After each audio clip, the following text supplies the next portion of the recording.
So, should we talk SmackDown? Sorry, Carl, we have to. I mean, I suppose we must.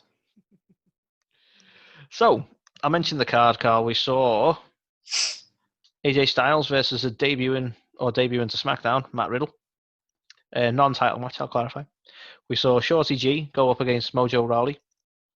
Okay. We saw The New Day versus the Lucha House Party. And we saw Sasha Banks go up against Nikki Cross. So, as far as quality matches, Styles versus Riddle, we saw Riddle get the win. And as much as I have some reservations over that finish, and I will talk about that on the O'Shites, it was a good match, so it gets a plus from me, that one. They both put on a good show. They're both great in the ring, and they worked really well together. Can't fault the match, but not overly thrilled with the finish, but we'll talk about that. Shorty G versus Mojo Rawley. Don't know why. Just again, he's short. I wish they'd stop using that as a gimmick. Just let him be a fucking wrestler, for fuck's sake. So that's like a negative from me. Although Shorty G took the win, so every cloud. We had New Day and Lucha House Party, with the New Day taking the win, and again, a really good match. In fact, it was such a good match that you go, actually, the Lucha House Party are pretty good. I don't think they get utilized enough, really, in SmackDown, or they kind of get overlooked. But those four worked really well together, and it was actually a really enjoyable match. I can't fault it. Yeah. And lastly, the Sasha versus Nikki Cross. I'm inclined to give it a plus. Although Nikki didn't get the win. Sorry. It was still a really good match. It didn't make her look stupid, because I'm big on building Nikki up, because she is like the sort of the greenest one in the sort of group or in the feud at the moment. So I'm big on building her up, but I can see why they didn't want to give her a clean pin over Sasha right now. So that made a little bit of sense. But all in all, they put on a really good match together. So again, another. In terms of match quality, can't fault it. There's only one bad match of the card. Quite a small card as well, you probably noticed. So, highlights for me.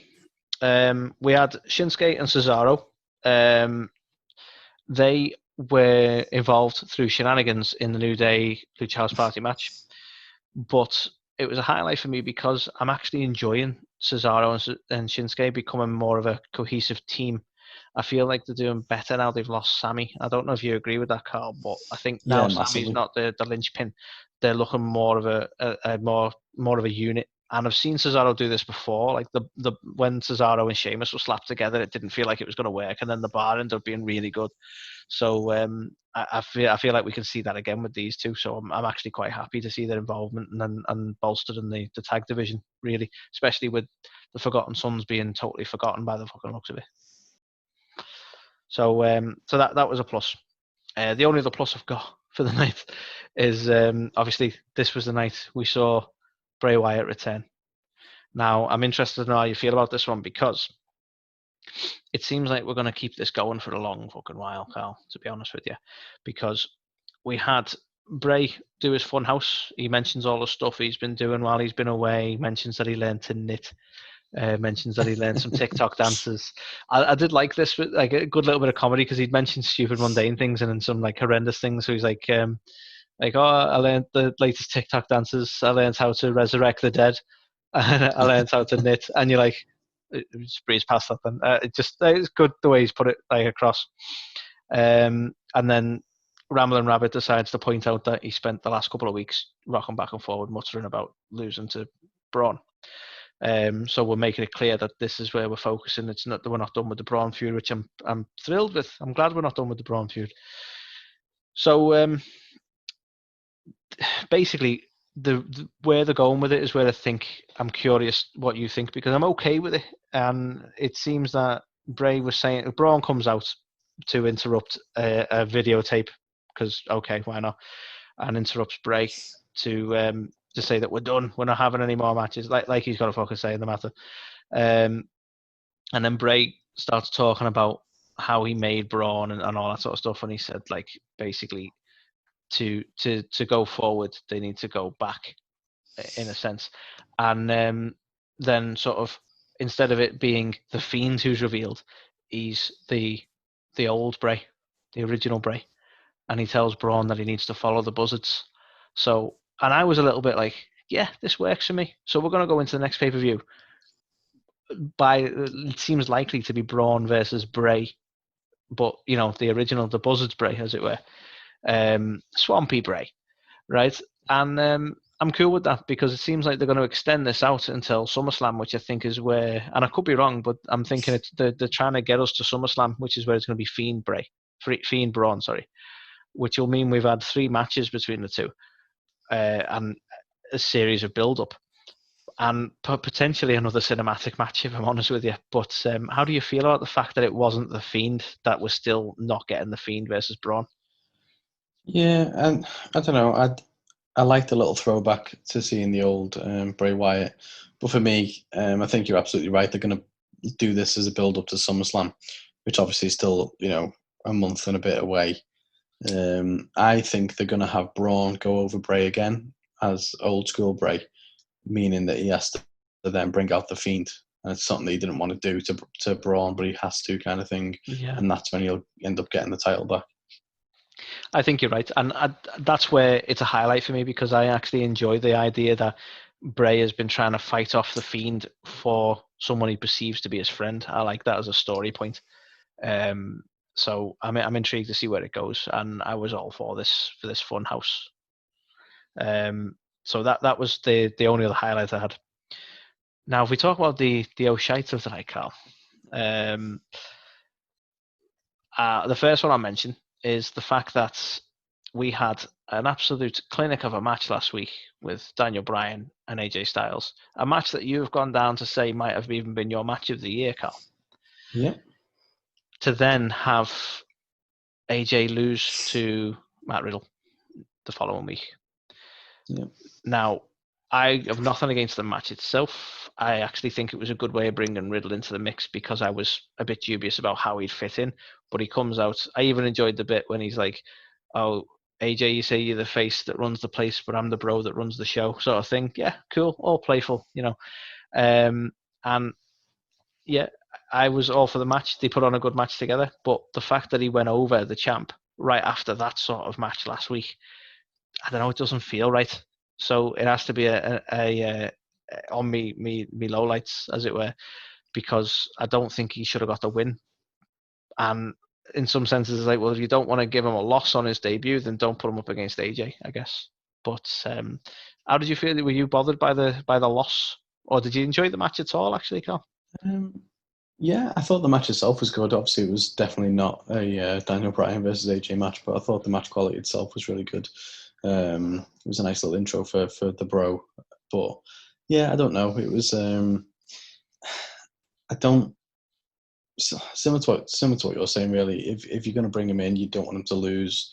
Just don't put him against AJ, because now AJ's had to take the loss early on, which isn't fantastic. But the thing that bothered me the most, and I don't know whether it's just a cynic in me, is the post-match celebrations of Riddle, where he's got like Otis and stuff, like patting him on the back like he's this young kind of plucky kid. And like, fucking Otis, he was only, he's not exactly been around for ages, has he? I mean, I don't know. It's a fair point. Otis kind of tried to steal a bit too much of his spotlight, which I wasn't a fan of. Yeah, I mean, that was the only time you see Otis this week, so that works for me. Oh yeah, me too. So it was, that was the only thing. I don't know. I weren't too happy with the finish, but I did enjoy the match. I can't really moan too much. The next one I'll moan about a fair bit though. So we had an interview with Jeff Hardy, in which he's basically saying like he part of him wanted to beat Sheamus to get that redemption, to prove him to to himself that he's blah blah blah, but basically that he needs to ignore Sheamus and ignore what Sheamus is saying to him. It's like, okay, like, sure. I mean, you could have ignored him from the off. And the bit that bugs me with it is not so much that they've done this shitty little interview where he's trying to get past Sheamus, and then they subsequently interview Sheamus, and Sheamus is going to throw a toast to Jeff next week. It's the fact that they're continuing this shit on. We've now got 2 matches under our belts with these two. Sheamus has battered them both times. Like, not even legitimately like back and forth. He's been dominant in both times. what else are we going to get? Even if Jeff fights back in the next one and shows a good offense, he's still lost to him twice, embarrassingly. I don't get why we're carrying this shit on, and I don't want to see it carry on. So that's got to be a negative for me. Yeah. And then we move on. We have the other lowlights would be the Miz and Morrison's. I don't know if it was. I think it was a dirt sheet in which they had Mandy Rose come out and Sonya Deville, which I'll moan separately about that. But Miz and Morrison, before all that kicks off, Cole, they try and I feel like this was a fuck up, right? And I'm curious to know whether you agree, because they tried to address the fact that the Miz pulled Morrison away from the pin, and they weren't mad at each other, but what they were saying is they were told last minute that only one of them could hold the belt and they couldn't be co-champions, and that's what threw them off. And Miz reckons in hindsight he should have let him get the pin, but it was all confusing because they were only told last minute. And who else changes the like these sort of things last minute? You don't see it in the NBA and so on like that. And it's like, I feel like WWE fucked up and they needed to try and rectify it, because why would you randomly say that this week when we were all expecting a co-champion element? It feels like just a massive fuck up. But do you think that was actually intended, what they've done there? I don't know. I don't think it was like a fuck up or anything. I think it was probably. I still maintain that the foreshadowing to an eventual split up between these two. So I think this one just might be another little. Yeah. I just can't get my head around the benefit of suggesting to us, the public, that they could be co-champions, then don't mention it at all, then have that screwy finish, and then afterwards say, oh yeah, they couldn't be co-champions. Just feels a bit like they forgot to mention it. I don't know. Yeah, it does seem a bit odd. Yeah. But nevertheless, apparently that's what it was. The stipulation was changed last minute, so only one of them could have held the belt. So, and again, this kind of bugs me. They've done it with Braun in his match for the IC title. What this makes is for a really kind of unusual triple threat, or in the case of the IC title, a fatal four-way. But three of them are working together, or two of them are working together. But it's like, well, only one of you can walk out with the belt, so it's a triple threat. Like that's what it. You had a triple threat where Miz and Morrison weren't going for each other. That's what that was. I find it a really odd match that they keep putting Braun in. I don't understand these things. But nevertheless, they addressed that little hiccup. And then they had Mandy and Sonya come out, and yeah, there's a back and forth. People are big on Sonya at the minute, and I'm kind of like, can we move on from these two now? Like, I've not much to say about it other than the fact that it's still going on. Like, yeah. Some weeks they actually had stuff. started to move away from it with the whole Lacey thing. Yeah, and that's the funny thing. In this week, you don't really see Lacey other than the fact that she's backstage talking to Alexa and the like when they realise Nikki's wandered off to go and have a match. But you don't really see many of the women's division. But you get Sonya and Mandy going for each other because apparently they're still angry or whatever. Sonya, I'm nothing against Sonya. Could look really good and people are really behind her, but they're gonna get bored pretty quick if she keeps fighting with Mandy, and that's it. They need to move her on to something else now. They've broke them up. Cool, carry on. And that's my last sort of negative of the night, Carl. But this was overall, and it might surprise you because I've got a few negatives there and not too many thingy. But if you look at the match quality and if you look at some of the highlights, especially the Firefly Funhouse, for me this is a 3 this week. It was probably one of the better SmackDowns I've seen in a while. I still have a few gripes, but one of the better ones I've seen in a good while. Yeah, I mean, for me, I gave it a 3 as well. I don't think it was as good as last week, just because that match was phenomenal. You're all about that match. But I thought the Riddle and Styles match was still a really decent match, and as you said, the Firefly Funhouse was a nice little welcome return. So for me, I think a 3 is fair. I think it was it's better than middle of the road. Like I gave Raw. I do think it was a better show than Raw. I do think it was a better show than NXT. So for me, it was definitely a 3. Just wasn't quite at the level of Dynamite for me this week. I agree. The only other thing I'll mention then is, just because it comes to my mind, there was still no hacker. Do you think that they've dropped this, or do you think they're just pausing it? Because you can only ignore it for so long, can't you? Yeah, I believe it was originally intended to be Mustafa Ali, and I believe he's now been moved to the Raw roster on WWE.com. Right. Was he the trade? Was he the trade for AJ? I'm not sure, maybe. But I think he did like another video, but on the Twitter profile as opposed to on the show, and it had like Raw superstars in it as well as SmackDown. Right. So I So don't know whether try and they're move going the to try and hacker carry over it to on, Raw, but then maybe. just do it. Yeah, maybe. But Because yeah, it definitely. I think this is the third week now that they've just not mentioned it at all, Yeah, and you can it only baffles me that they ignore a just dropped it storyline like so a bad long. habit. Yeah, seems weird. Yeah, so hopefully they haven't because I was intrigued, and I know you're a big fan of a mystery. You like to try and piece the bits together, the clues they put out there and stuff. So hopefully they haven't dropped it completely. But again, just another little mention. And other than that, Carl, that was this week in wrestling. That was this week in wrestling. That was this week in wrestling.